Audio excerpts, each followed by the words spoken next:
dañu leen a fàtte wala dañ cee bokkul ñoom daal lool lañuy laaj muy kuréel bi nga xam ni moo lëkkale lawbe yi nekk fii ci Sénégal oriental ñoom daal fi ñu ne dara gënul leen lu dul ñu jàkkaarloo ki nga xam ni moom mooy njiitu réew mi ci benn audience ndaxte kat nee nañu ñoom ñu ngi dund ci ay jafe-jafe yu tar boobu ak léegi ni si kenn gestuwu leen fii ci Tambacounda nag ñu tànn ki nga xam ni moom mooy ministre conseiller di Mamadou Oumar Sall ngir ñu jaar ci moom ngir yegg fi ñu jëm.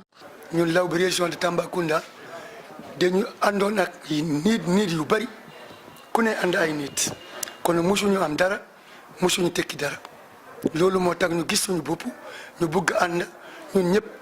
ñu nekk benn baat ñu kamal président gannaawam la ñu nekk parce que ñun lawbe mënuñu wax kamuñu liggéey ñun liggéey rek lañu kam même lawbe bu amul dara mën na def ba mu am lu muy añ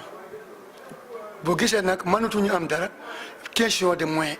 ñaax na leen ngir nag ñu yëngu ci wàllum politique de développement Mamadou Oumar Sall daal di leen ñaax nañu def seen kéemtalaayal kàttan ba xeex lépp lu jëm ci wàllub daay yi ci beneen ab anam itam waxtaan nañu lu jëm ci wàllub pingu jur gi ci noonu itam ki nga xam ni moom mooy président lawbe yu Sénégal oriental di El Hadji Siré Gadjigo nee na loolu lépp dégg nañ ko danañ ci def ñoom itam luñ mën.